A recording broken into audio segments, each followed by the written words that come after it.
10th वाला YouTube channel में आपका स्वागत है। हम लोग इतिहास में आज पढ़ेंगे दूसरे चैप्टर और दूसरे चैप्टर में लघु उत्तरीय प्रश्न उत्तर। तो चलिए शुरू करते हैं।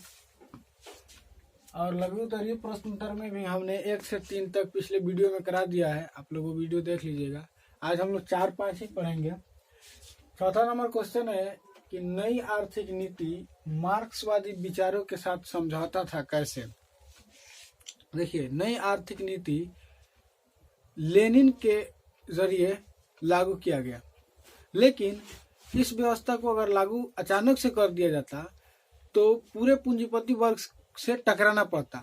इसीलिए लेनिन बहुत सोच समझ करके, लेनिन एक स्वप्नदर्शी विचारक ही नहीं बल्कि एक सोच समझ वाला व्यक्ति था। उसने क्या किया कि वो नहीं चाहता था कि सारा चीज अचानक से हम लागू कर दे, जैसे कि ट्रॉट्स्की चाहता था। लेकिन उसने क्या किया कि 1921 ईस्वी में एक नई आर्थिक नीति पास किया, जिसमें कुछ हद तक मार्क्सवादी जो विचार थे, जो मार्क्स के सोच समझ थे गरीब लोगों मजदूर लोगों पर, उससे समझौता किया गया।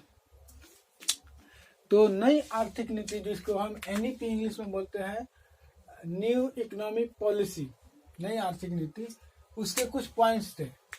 पॉइंट्स क्या थे कि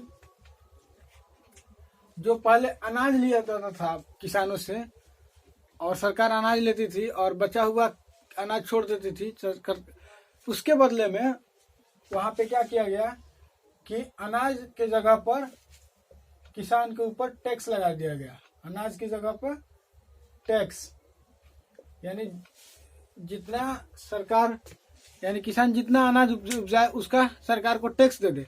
बाकी जो अनाज बच जाता था वो हो जाती थी किसान की। उसके बाद क्या किया गया, और किसान उसका मनचाहा उपयोग कर सकता था। फिर अलग अलग स्तरों पर बैंक खोले गए, यानी बैंकिंग फैसिलिटी, बैंकिंग की सुविधा हो गई, उसमें लाई गई।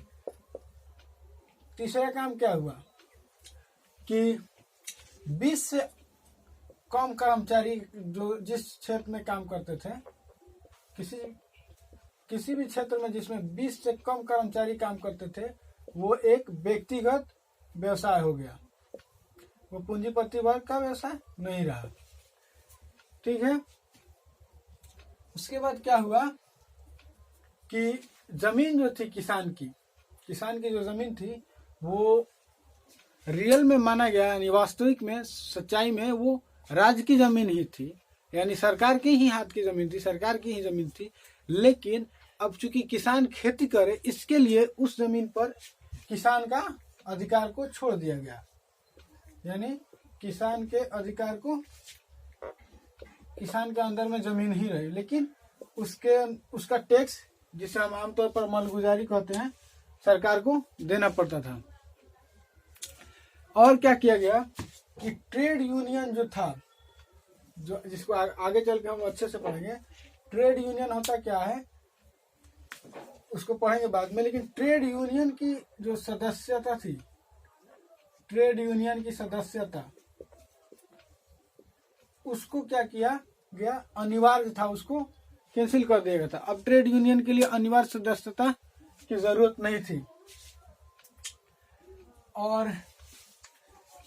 और भी चीज थे जो नई आर्थिक नीति में थे, जो ये सारे चीज, ये टोटल के टोटल चीज मार्क्सवादी विचार के साथ जो थे समझौता थे, यानी मार्क्सवादी विचारों के साथ समझौता किया गया। इसीलिए इन्हीं सारी वजहों से ये जो अनाज जो था किसान का हो गया, उसमें वो मनचाहा उपयोग कर सकता था, सरकार को टैक्स दे देता था, बात खत्म हो जाती थी। बैंकिंग सुविधा ला दिया गया। 20 से कम कर्मचारी जिस क्षेत्र में काम करते थे उसको व्यक्तिगत माना गया, किसान के अंदर में जमीन को कर दिया गया, लेकिन सरकारी जमीन सरकार के ही थी। जैसे आज होता है, आज जो हम लोग का जमीन है वो सरकार का ही है, लेकिन आधिकारिक रूप से हम लोग है, सरकार हम लोग हटा नहीं सकती थी। सिमिलरली उस टाइम भी यही हुआ था। ये चीज वही है जो आज है, जिसको हम आज हम लोग भी टैक्स देते हैं, जमीन का रसीद कटता है, उसी तरह वो भी लाया गया। ट्रेड यूनियन बनाया गया और उसकी सदस्यता जो अनिवार्य थी उसको खत्म कर दिया गया। कुल मिलाकर के यही सारी चीजें जो है वो नई आर्थिक नीति थी। अब चलते हैं हम लोग इसके दूसरे क्वेश्चन की तरफ। हेतु रूस ने क्रांति का मार्ग प्रशस्त किया कैसे? देखिए, प्रथम विश्व युद्ध जो फर्स्ट वर्ल्ड वार है वो चला था कब से कब तक? प्रथम विश्व युद्ध 1914 से 1918 तक चला था। ठीक है, इसमें रूस जो है वो अपने पड़ोसी देशों के साथ मिलकर के यानी मित्र देशों के साथ, जिससे उसकी मित्रता अच्छी थी यानी संबंध अच्छे थे, उसके साथ मिलकर के लड़ रहा था। जार निकोलस द्वितीय ये समझ रहा था कि अगर हम अपने मित्र देशों के साथ मिलकर के लड़ रहे हैं तो हमारी जो जनता है, जो रूस की जनता है, वो क्या करेगी? रूसी जनता जो देश के अंदर जो प्रॉब्लम है, समस्या है, उसको भुला देगी। ठीक है, लेकिन ऐसा नहीं हुआ। देश के अंदर ऑलरेडी बहुत सारी समस्या थी। कृषकों की दयनीय स्थिति थी, उग्रीकरण की समस्या थी, रूसीकरण का जो नीति था जिसमें रूस के लोगों पर रूसी संस्कृति, भाषा और विचार को थोपा जा रहा था। जार निकोलस द्वितीय ने समझा था कि हम अगर दूसरे देशों से मिलकर के लड़ेंगे तो आपसी जो हमारा मतलब असंतोष है वो खत्म हो जाएगा। लेकिन हुआ ऐसा नहीं। हुआ क्या कि जब रूसी सेना ने जब लड़ाई के लिए शुरू किया तो वो हारने लगी। हारने क्यों लगी? क्योंकि रूसी सेना के पास न अच्छे किस्म के वस्त्र थे, न ही कोई अच्छा किस्म का हथियार था, न कोई रिसोर्स था, अच्छे किस्म के भोजन नहीं थे, जिससे वो हारती चली गई। और इतना बुरा स्थिति आ गया कि रूस के सम्राट यानी जार निकोलस द्वितीय खुद रूस के अब बीच में मतलब युद्ध के बीच में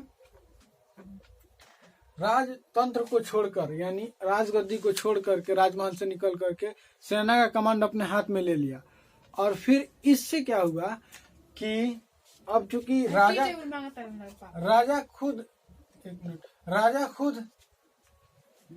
राजमहल से निकल गया तो राजमहल खाली हो गया। और इसी बीच जार निकोलस द्वितीय की पत्नी यानी उसकी बीवी जार की पत्नी जरीना, आप लोग के एनसीईआरटी 10th में यही नाम दिया है, और कथित गुरु जो थे राजगुरु रासपुटिन, इन लोगों ने षड्यंत्र रचा जिससे देश की प्रतिष्ठा और गिर गई, राजतंत्र की प्रतिष्ठा गिर गई।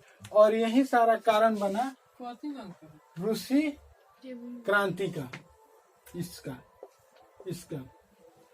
तो आज के लिए बस इतना ही, मिलते हैं नेक्स्ट वीडियो में, तब तक के लिए थैंक यू।